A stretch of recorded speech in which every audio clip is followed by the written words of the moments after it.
Hi friends, welcome to my channel. నేను మీ లక్ష్మానంద బేద. ఈరోజు వీడియోలోని టాపిక్ వచ్చేసరికి జనరల్ ఫారెస్ట్రీలో ఎన్విరాన్మెంటల్ సైన్స్ యూనిట్లో మనకి సాలిడ్ వేస్ట్ మేనేజ్మెంట్ గురించి తెలుసుకుందాం. ఈ సాలిడ్ వేస్ట్ మేనేజ్మెంట్లో కాజు, ఎఫెక్ట్, కంట్రోల్ మెజర్స్ అనేది ఎగ్జామ్ పాయింట్ ఆఫ్ ఓరియంటేషన్లో మనం ఈరోజు ఈ వీడియోలో డిస్కషన్ అనేది చేద్దామండి. సో మనకి ఆధునిక కాలంలో మనిషి అభివృద్ధి చర్యల వల్ల అధిక మొత్తంలో ఘన వ్యర్థ పదార్థం అనేది విడుదలవుతుంది. సో ఇదేంటంటే జీవక్షయం చెందని పదార్థాల వినియోగం వల్ల ముఖ్యంగా మనం ప్లాస్టిక్స్ కానీ పాలిథిన్ కానీ వినియోగం పెరుగుతుంది.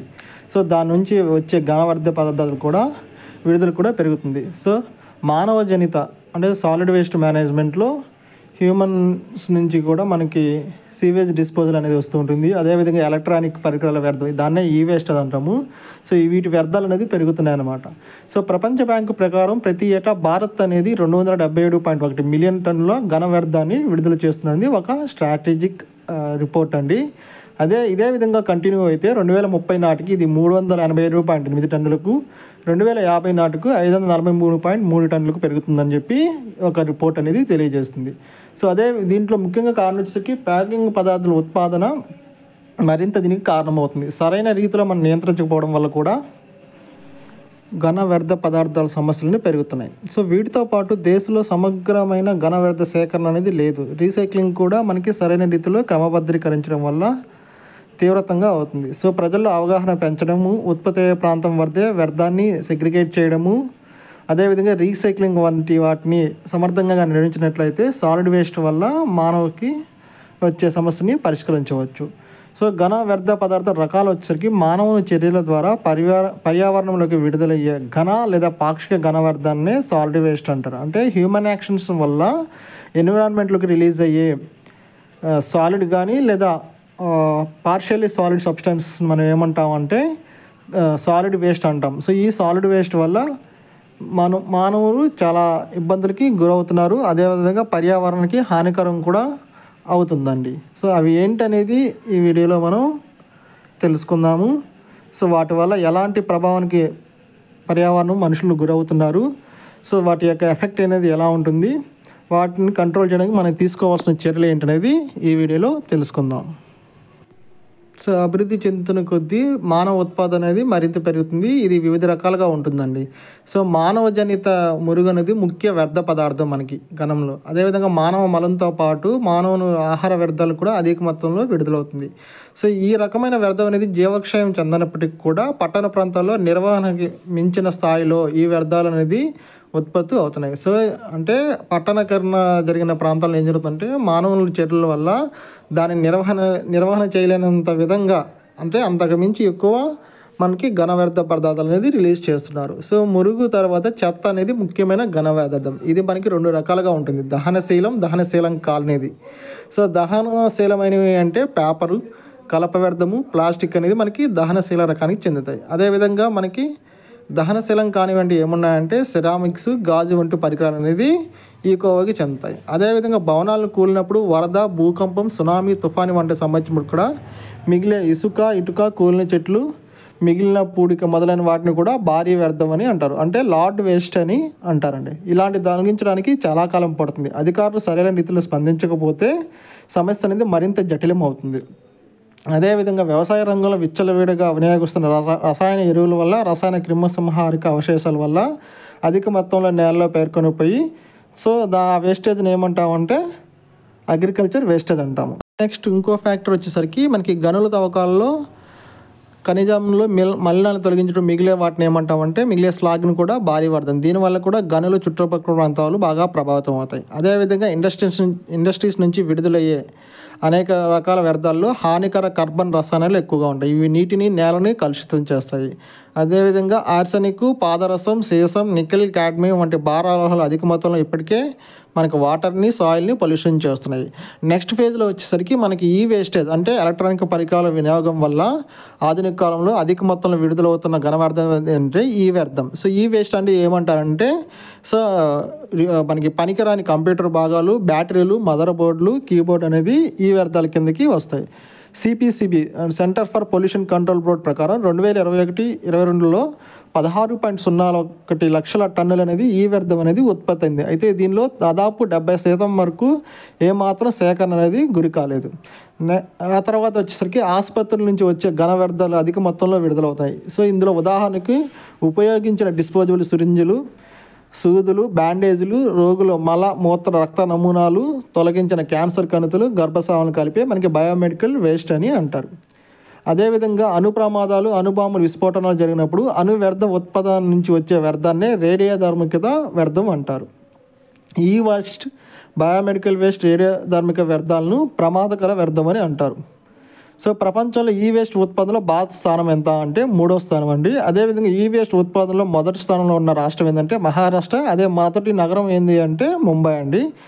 దేశంలో ఉత్పత్తి అవుతున్న ఈ వేస్ట్లో 95% అసంఘటిత రంగంలో రీసైక్లింగ్ అనేది చెందుతుంది. ఫలితంగా మనకి విపరీతమైన వాయు, భూమి, జల కాలుష్యాలు అనేది సంభవిస్తున్నాయి. సో భారత ప్రభుత్వం ఈ వేస్ట్ని సమగ్రంగా నిర్వహణ చేయడానికి electronic waste management handling rules అని ఒక 2011లో ఒక నియమావళిని తొలిసారిగా విడుదల చేసింది. సో ఈ నియమావళి 2012లో మనకి అమల్లోకి వచ్చాయండి.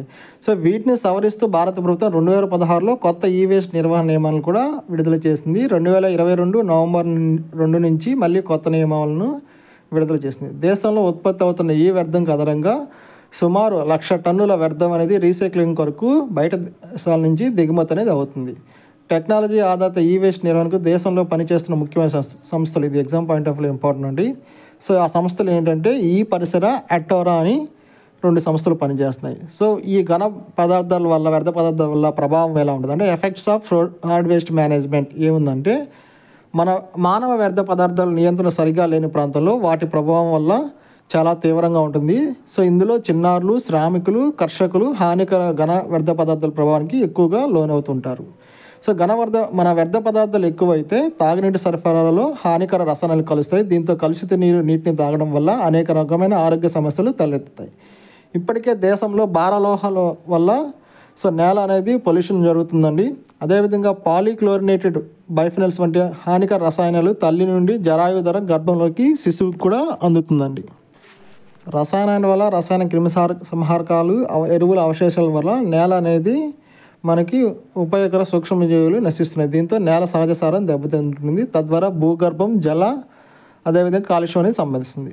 నెక్స్ట్ వచ్చేసరికి కుళ్ళుతున్న ఘనవ్యర్థ పదార్థాల్లో అభివృద్ధి చెందే హానికర శిలీంధ్రాలు, బ్యాక్టీరియాలు మనుషులకి సోకే ప్రమాదం కూడా ఉంది. ప్లాస్టిక్, గాజు, అల్యూమినియం తగరం అనేది జీవితకాలం ఎక్కువగా ఉంటుంది. గాజు జీవితకాలం అనేది అనంతం అని. ఇది నేలలో కలిసిపోవడానికి కొన్ని వేల కోట్ల సంవత్సరాలు కూడా పట్టినా ఆశ్చర్యపోవాల్సిన పని లేదు. నెక్స్ట్ వచ్చేసరికి ఇలాంటి వాటి ప్రభావం వలన చాలా తరాల వరకు కనిపిస్తాయి. బయోమెడికల్ వేస్ట్ను సరైన రీతిలో నియంత్రించకపోతే హెపటైటిస్ బి లాంటి వ్యాధులు కూడా ఆరోగ్య సమస్యలు తలెత్తే అవకాశం అనేది ఉంది. వ్యర్థాలు పేరుకుపోవడం ద్వారా వరద నీటికి అవరోధం ఏర్పడి అనేక చోట్ల నిలిచిపోతుంది. పట్టణాల్లో మురుక్కాలు ఒప్పొంగి వరదలు అనేది సంభవిస్తాయి. అదేవిధంగా స్టాగ్నేటెడ్ అయిన వాటర్లో మనకి దోమలు చేరి అనేక ప్రమాదకర వ్యాధులు అనేది మానవునికి ప్రబలుతాయండి. సో మరి వీటిని ఎలా నిర్వహణ చేయాలి, సాలిడ్ వేస్ట్ని ఎలా నిర్వహణ చేయాలంటే కంట్రోల్ మెజర్స్ పద్ధతులు ఏంటంటే ల్యాండ్ ఫిల్లింగ్. ప్రస్తుతం మన వ్యర్థాల నిర్వహణలో వివిధ పద్ధతులను అనుసరిస్తున్నారు. పట్టణ ప్రాంతాల్లో ఘన వ్యర్థాల నిర్వహణకు అనువైన పద్ధతి ల్యాండ్ ఫిల్. సో ఈ విధానంలో ఏం చేస్తుంటే నేలలో గోతులు తవ్వి ప్రతి 2 మట్టి పర్లకు మధ్య చెత్తను వేసి కాంపాక్టింగ్ చేస్తారు. ఈ విధంగా ఘన వ్యర్థాలను ఉపరితల ప్రభుత్వాన్ని తగ్గించవచ్చు. సో ఇక్కడ మనకు ఉన్న సమస్య ఏంటంటే ల్యాండ్ ఫిల్లింగ్ సరిగా కానీ చేయకపోతే వాటి మీద బొద్దింకులు, ఎలుకలు, పందికొక్కులు చేరి వ్యాధులు అనేది ప్రబలి ఆరోగ్య సమస్యలను తలెత్తే అవకాశం ఉంటుంది. కొన్ని సందర్భాల్లో ల్యాండ్ ఫిల్స్లో మీథేన్ వాయువు అనేది చేరి మీథేన్ పేలులను సంభవించే అవకాశం ఉంటుంది. వాటితో పాటు భూగర్భం అనేది జల కాలుష్యం అనేది సంభవిస్తుంది. ల్యాండ్ ఫిల్స్ నుండి విడుదలయ్యే గ్యాస్ ఏంటంటే మీథేన్ అనే గ్రీన్ హౌస్ గ్యాస్ అండి. సో ఇది మనకి గ్లోబల్ వార్మింగ్ కూడా కారణమవుతుంది. పట్టణంలో విస్తరిస్తున్న కొద్ది ల్యాండ్ ఫిల్లింగ్ కావాల్సిన ప్రాంతం అనేది లభ్యత కూడా బాగా తగ్గుతుంది.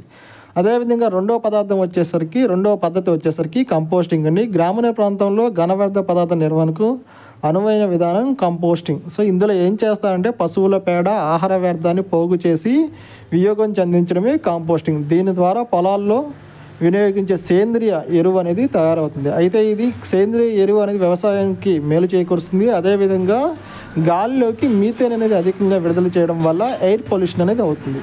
సో ఇదే కాంపోస్టింగ్ను బయోగ్యాస్ ప్లాంట్లో నిర్వహించడం ద్వారా విడుదలయ్యే బయోగ్యాస్ 55 to 65%, మీథేన్ అనేది 35 to 45%ని వంటకు వినియోగించడం అనేది మనకి సాధ్యమవుతుంది.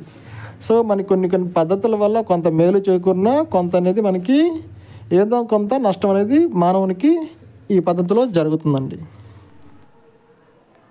Next incineration. సో ఇదేం చేస్తారంటే నివాస వాణిజ్య సముదాయాల నుంచి విడుదలయ్యే ఘన వ్యర్థాన్ని అధికమైన బయోమెడికల్ వేస్ట్ని ఎక్కువ ఉష్ణోగ్రత వద్ద భస్మీకరణ చేయడాన్ని ఇన్సినరేషన్ పద్ధతిని అంటారు. సో ఈ పద్ధతిలో ఘన వ్యర్థాన్ని అధిక ఉష్ణోగ్రత వద్ద ఆక్సిజన్ సమక్షంలో మండించి అధిక ఉష్ణాన్ని ఉత్పత్తి చేస్తారు. ఈ విధానం ద్వారా ఘన వ్యర్థ పరిమాణాన్ని బాగా తగ్గించవచ్చు. అంటే సాలిడ్ వేస్ట్ మేనేజ్మెంట్కి బెస్ట్ ప్రాక్టీస్ ఏంటంటే ఇన్సినరేషన్ మెథడ్ అని అర్థం.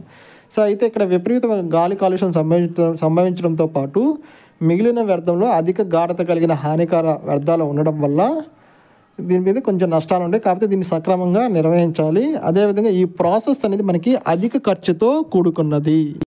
ఇన్సినరేషన్ పద్ధతి అనేది హై కాస్ట్తో పాటు ఎఫిషియెంట్ మెథడ్ అండి మనకి సాలిడ్ వేస్ట్ని మేనేజ్మెంట్ చేయడానికి. నెక్స్ట్ వచ్చేసరికి రీసైక్లింగ్ అండి. సో ఘన వ్యర్థాల సక్రమ నిర్వహణ కోసం ఉపయోగపడే పద్ధతినే రీసైక్లింగ్ అంటారు. సో ఇదేం చేస్తుందంటే వినియోగించిన మనకి అన్యూజ్డ్ వేస్ట్ ఏదైతే ఉంటాయో దాన్ని తిరిగి మనిషికి ఉపయోగపడేలా సరికొత్త పదార్థాలను తయారు చేయడాన్ని రీసైక్లింగ్ అంటారు. సో వ్యర్థ పదార్థాల నుంచి సింథటిక్ డిజైల్స్, అల్యూమినియం టిన్ల నుండి ఆటోమొబైల్స్లో ఉపయోగించే మెటల్ ఫ్రేమ్లను తయారు చేస్తారు. అదేవిధంగా ప్లాస్టిక్ పొట్టు నుంచి విద్యుత్తు. రీసైక్లింగ్ ద్వారా ముడి సరుకుల అవసరం వినియోగం అనేది బాగా తగ్గుతుంది. వివిధ రీసైక్లింగ్ పద్ధతి అభివృద్ధి చేయడం ద్వారా గ్రామీణ పట్టణ పరిసర ప్రాంతాల్లో రీసైక్లింగ్ ప్లాంట్ల పేరిట ఉద్యోగ అవకాశాలు అనేది మెరుగవుతాయి. నిరుద్యోగ సమస్య కూడా తగ్గుతుంది. పరిసరాలు అనేది పరిశుభ్రత పెరుగుతుంది. మనిషికి డబ్బు కూడా ఆదా అవుతుంది. వీటితో పాటు మెయిన్గా సహజ వనరులపై ఒత్తిడి తగ్గి కాలుష్యం అనేది నియంత్రణలోకి వస్తుంది. నెక్స్ట్ సింగిల్ యూజ్ ప్లాస్టిక్ అండి. ఒకసారి వినియోగించిన తర్వాత వ్యర్థంగా మారే ప్లాస్టిక్ను పాలిథిన్ పదార్థాలనే సింగిల్ యూజ్ ప్లాస్టిక్ అందరు. సో భారత్లో సింగిల్ యూజ్ ప్లాస్టిక్ నిషేధించే ఉద్దేశంతో plastic waste management amendment rule 2021ను 2021 ఆగస్టు 12న ప్రభుత్వం విడుదల చేసింది. ఈ నియమాల అమలులో భాగంగా 2021 సెప్టెంబర్ 30 నుండి 75 మైక్రాన్ల లోపం అందం కలిగిన అన్ని ప్లాస్టిక్ క్యారీ బ్యాగులను ప్రభుత్వం నిషేధించింది. ఇది గుర్తుపెట్టుకోవాలండి. సో ఎంత మైక్రాన్ లోపల ఉన్న ప్లాస్టిక్ క్యారీ బ్యాగ్ నిషేధించిందంటే 70 అనేది మనం గుర్తుపెట్టుకోవాలి. నెక్స్ట్ 2022 జూలై 1 నుండి వ్యర్థ ఉత్పాదన కారమయ్యే సింగిల్ యూజ్ ప్లాస్టిక్ను ప్రభుత్వం నిషేధించింది. ఉదాహరణకు ప్లాస్టిక్ పుల్లలు కలిగిన ఇయర్బడ్స్, స్ట్రాలు, బెలూన్ ప్లాస్టిక్ పుల్లలు, candy stick, ice cream stick, thermocol, plastic ప్లేట్లు, కప్పులు, స్పూన్లు, ట్రేలు, కత్తులు, 100 మైక్రాన్ల బ్యానర్లు, స్టిక్కర్లు మొదలైనవి. ఈ నియమాల ఆధారంగానే 2022 డిసెంబర్ 31 నుండి కూడా 120 మైక్రాన్ లోపల మందం గల ప్లాస్టిక్ క్యారీ బ్యాగ్లను కూడా ప్రభుత్వం అనేది నిషేధించిందండి. సో మానవుని చర్యల వల్ల సాలిడ్ వేస్ట్ మేనేజ్మెంట్ అనేది వస్తుంది. సాలిడ్ వేస్ట్ మేనేజ్మెంట్ సరిగా చేయకపోతే water pollution, air pollution, soil pollution, అదేవిధంగా హెల్త్ హజార్డ్స్ అనేది కొన్ని రకాలమైన మానవులు అనేది ఎదుర్కోవాల్సి వస్తుంది. సో సాలిడ్ వేస్ట్ కలెక్షన్ జరుగుతుంది, ట్రాన్స్పోర్టేషన్ జరుగుతుంది, నెక్స్ట్ రికవరీ అవుతుంది. సో ఇదేంటంటే ప్రాసెసింగ్లో anaerobic digester, compost, incineration, sanitation, landfill మెథడ్స్లో దీన్ని వేస్ట్ మేనేజ్మెంట్ చేస్తారు. సో కాజెస్ ఏంటంటే industrial waste, urban waste, agriculture products, radiative pollutants, biological agent వల్ల ఉంటుంది. సో ఎఫెక్ట్ ఏముంటుందంటే హ్యూమన్ హెల్త్ ఎఫెక్ట్ అవుతుంది, సాయిల్ ఫెర్టిలిటీ లాస్ అవుతుంది, సాయిల్ ప్రొడక్టివిటీ లాస్ అవుతుంది, అబ్నార్మల్ హెల్త్ ప్రాబ్లమ్స్ అనేది వస్తాయి. మరి కంట్రోల్ ఏం చేయాలంటే ప్రాపర్గా సాలిడ్ అనేది వేస్ట్ కలెక్ట్ చేయాలి, మైక్రోబియల్ డిగ్రేడేషన్ అనేది చేయాలి. నెక్స్ట్ మీథేన్ జనరేషన్కి క్యాటిల్ డంగ్ అనేది యూజ్ చేయాలి. ఫర్ బయోగ్యాస్ జనరేషన్ యూజ్ మనకి బయోడిగ్రేడబుల్ ఆర్గానిక్ వేస్ట్. ఏదైతే ఆర్గానిక్ వేస్ట్ అనేది బయోడిగ్రేడబుల్ ఉంటుందో సో వాటిని మనం బయోగ్యాస్ జనరేషన్ కోసం యూజ్ చేయాలి. సో ఇవన్నీ చేయడం వల్ల ఏం చేస్తుందంటే సాలిడ్ వేస్ట్ని మనం సరిగ్గా మేనేజ్మెంట్ అనేది చేయగలం. వాటితో పాటు సాలిడ్ వేస్టేజ్మెంట్ని డిఫరెంట్ టైప్స్ ఆఫ్ కలర్స్ దాంట్లో మనం కలెక్ట్ చేయాలి. పేపర్ వచ్చేసరికి ఆరెంజ్, గ్లాస్ వచ్చేసరికి వైలెట్ కలరు, ఆర్గానిక్ వచ్చేసరికి గ్రీన్ కలరు, అదేవిధంగా ప్లాస్టిక్ అనేది మనకి పింక్ కలర్ ఉన్న కలర్స్ డస్ట్బిన్స్లో మనం కలెక్ట్ చేయాలి. అంటే ఈ సాలిడ్ వేస్ట్ని మనం సెగ్రిగేట్ చేయాలి. సో పేపర్ అనేది మనకి ఈజీగా ఇన్సినరేషన్ మెథడ్లో ఈజీగా మనం మేనేజ్ చేయగలం. అదేవిధంగా గ్లాసు, ఆర్గానిక్ ప్లాస్టిక్స్ అనేది డిఫరెంట్గా మనం కలెక్ట్ చేయాలి. సో ఎలా మనం చేస్తామంటే వేస్ట్ మనకి హ్యూమన్ నుంచి వచ్చింది, తర్వాత వేస్ట్ని కలెక్షన్ చేస్తున్నాము. ఆ వేస్ట్ కలెక్షన్ చేస్తున్నది ఏం చేస్తున్నామంటే వేస్ట్ ప్రాసెస్ అంటే సెగ్రిగేట్ చేస్తాం. ఇందాక మనం చెప్పినట్లు ప్లాస్టిక్, పేపరు, గ్లాసు ఇలా డిఫరెంట్గా సెగ్రిగేట్ చేసి తర్వాత ల్యాండ్ ఫిల్లింగ్ మెథడ్ ద్వారా కానీ, ఇన్సినరేషన్ మెథడ్ ద్వారా కానీ, కంపోస్టింగ్ మెథడ్ ద్వారా నేలలో త్వరగా కలిసిపోయే విధంగా చేస్తున్నాము. సో ఇందులో బెస్ట్ మెథడ్ ఏంటంటే ఇన్సినరేషన్ మెథడ్ అండి. సో ఈ వీడియో నచ్చితే లైక్ చేయండి, షేర్ చేయండి, సబ్స్క్రైబ్ చేసుకోండి, మీ ఫ్రెండ్స్కి షేర్ చేయండి. ధన్యవాదములు.